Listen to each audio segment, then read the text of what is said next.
नमस्कार दोस्तों, मैं एक बार फिर आपके सामने हूँ अपनी बेटी के साथ। ऑब्वियसली इस समय हम यहाँ पे एक नेचुरल जगह पे हैं।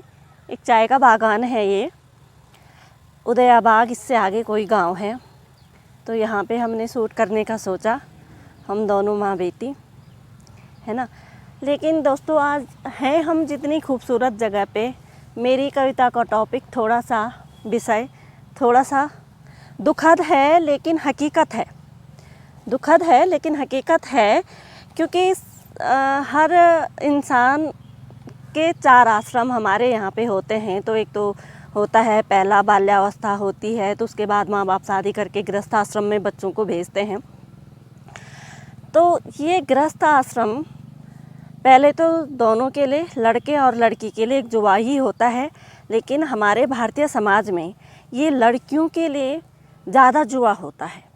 अगर अच्छी विचारधारा, अच्छी भावनाओं वाले परिवार में और अच्छी विचारधारा, अच्छी भावनाओं वाले लड़के से गठबंधन हो गया तो ज़िंदगी स्वर्ग है।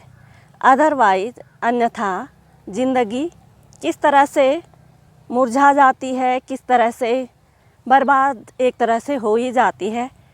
इस पे मैंने कुछ लाइनें लिखी हैं जो मैंने महसूस की हैं, जो मैंने देखा है समाज में, और जख्म नाम से मैंने इन लाइनों को, इन पंक्तियों को पंक्तिबद्ध किया है। मैं बोलना चाहती हूँ, आप सुनिएगा, समझिएगा मेरी भावनाओं को जो मैं आप तक पहुँचाना चाहती हूँ। तुम्हारे तन मन पर लगे जख्म, आंसुओं को थामती पलकें, दुख को छिपाकर मुस्कुराने की असफल कोशिश करते तुम्हारे ओंठ, कह जाती हैं शारीरिक मानसिक जुर्म की सारी कहानी। पर प्रश्न ये उठता है कि रणचंडी का रूप धारण कर सकने वाली नारी कैसे इतनी अबला हो जाती है कि अपने ही घर में तन मन पर जख्म पा जाती है। जिस घर के लिए, जिस इंसान के लिए अपना घर, गांव, परिवार छोड़कर आई, उसी के दिए जख्म अपने तन मन पर पहना पाई। कहाँ गई तुम्हारी शिक्षा, कहाँ गया तुम्हारा आत्मविश्वास, कहाँ गई तुम्हारी अपने पैरों पर खड़े होने की चाहत और योग्यता। अरे नारी, क्या ये सब भी मायके की दहलीज पर ही छोड़ आई? उठ, जाग, खड़ी हो, तू दुर्गा है, तू रणचंडी है। उठा अपनी योग्यता रूपी खड्ग, रौंद दे अत्याचार को अपने आत्मविश्वास रूपी रथ से। तू चल, तू बढ़ जिंदगी के पथ पर, क्योंकि तू निर्मात्री है, तू जन्मदात्री है। तू कल कल बहती जीवनदायिनी नदी है।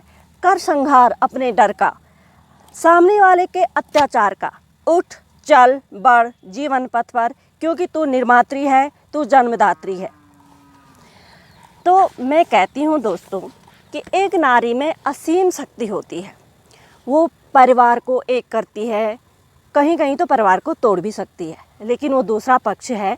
लेकिन 99% यही प्रश्न है कि वो परिवार को एक करती है।